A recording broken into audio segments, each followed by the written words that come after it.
అందరికీ నమస్కారం. నేను professor doctor Challa Krishnaveer Abhishek, vice president EQ for peace world wide inc US. మనం ఇండియన్ నాలెడ్జ్ సిస్టమ్స్ మీద ఫోకస్ చేస్తున్నామని మీ అందరికీ తెలుసు. సో దాంట్లో భాగంగా శ్రీ విద్య అంటే అమ్మగారి గురించి నాలెడ్జ్, అమ్మవారి గురించి నాలెడ్జ్. ఆ నాలెడ్జ్ వల్ల మనలో ఒక పర్సనాలిటీ డెవలప్మెంట్కి దోహదపడాలి అనేది నా కృషి. సో దాంట్లో భాగంగా కామాఖ్య అమృత శోధన ఫౌండర్ అయిన వేణుశ్యామ అమ్మవారు మనతో ఉన్నారు. అమ్మ, చాలా చాలా చాలా చాలా ధన్యవాదాలు. నిజంగా మిమ్మల్ని చూస్తే సాక్షాత్ అమ్మవారిని చూసినట్టే ఉంది. మనకి దశమహావిద్యలు ఉన్నాయమ్మ. దశమహావిద్యలతో పాటు సప్తమాత్రికుల్లో మనకి వారాహి అమ్మవారు ఉన్నారు, అలాగే ప్రత్యంగిర అమ్మవారు ఉన్నారు. ఇలా చాలామంది అమ్మవార్లు ఉన్నారు. కానీ ఈ అమ్మవార్లు అందరిలోనూ యునిక్గా మనం చూస్తే ధూమావతి అమ్మవారు ఉన్నారు. ఇప్పుడు మనం జ్యేష్ఠ మాసంలో ఉన్నాం. జ్యేష్ఠాదేవి అధిపతి అంటారు, అలక్ష్మి అని కూడా అంటారు, జ్యేష్ఠాదేవి నిరుతి అని అంటారు. అలాగే ధూమావతి దేవి కూడా జ్యేష్ఠాదేవి అనే చాలామంది అంటారు. ఇప్పుడు మనకి దశమహావిద్యల్లో ఫర్ ఎగ్జాంపుల్ కాళీ అమ్మవారైనా, తారా అమ్మవారైనా, బగలాముఖి అమ్మవారైనా వీళ్ళందరికీ భైరవుడు ఉంటారు, లేకపోతే శివుడు ఉంటారు. కానీ మనకి ధూమావతి అమ్మవారికి శివుడు ఉండరు. సో ధూమావతి అమ్మవారిని చూసి చాలామంది భయపడతారు. చాలామంది గృహస్థులు చేయకూడదు ధూమావతి అమ్మవారి పూజ అని. సో అసలు ధూమావతి అమ్మవారి ఎవరమ్మా? ధూమావతి అమ్మవారి తత్వం ఏంటి? దత్తాత్రేయ సమారంభం స్వప్రకాశానంద మధ్యమాం అమృతానంద పర్యంతం వందే శ్రీ గురు పరంపర. శ్రీ గురుభ్యో నమః. అమ్మ, ధూమావతి ఆ పేరులోనే ఉంది. ధూమ అంటే ఏంటి? పొగ అని అర్థం.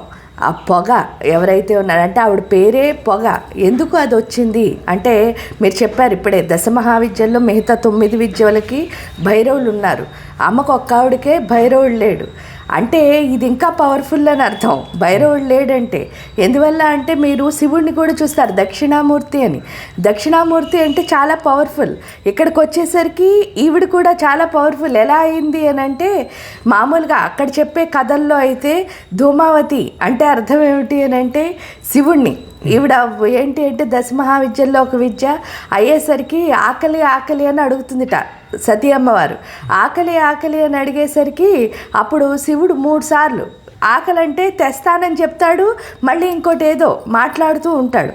మాట్లాడుతూ ఉండేసరికి మర్చిపోయి మళ్ళీ తేవాడు. అలా 3 టైమ్స్ అడిగేసరికి ఇంకా ఆవిడకి కోపం వచ్చి ఈ ఆకలిని నిగ్రహించుకోలేక మామూలు అంటే కథ ఏం చెప్తారు అంటే ఆయన్నే మింగేసింది.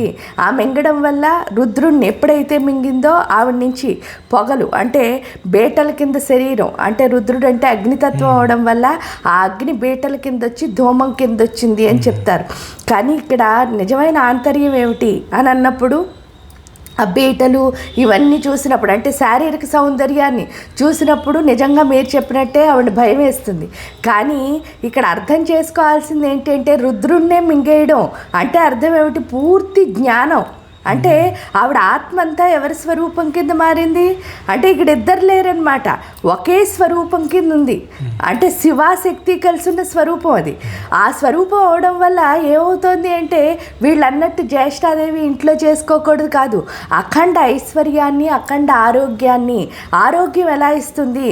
ఎలా ఇస్తుంది అంటే ధూమం అంటే ఏంటంటే ఆ పొగ ఎప్పుడైతే బయటకు వచ్చేసిందో, మీరు ఈవెన్ హోమం చేసినప్పుడు కూడా సపోజ్ పొగ వస్తుంది, పొగ రాగానే ఆ చుట్టూ ఉన్న మన అందరిలో ఏమవుతుంది? కళ్ళల్లోంచి, ముక్కుల్లోంచి, నోట్లోంచి, చెవుల్లోంచి, అన్నిటిలోంచి, నవరంధ్రాల్లోంచి నీరు బయటకు వచ్చేస్తుంది.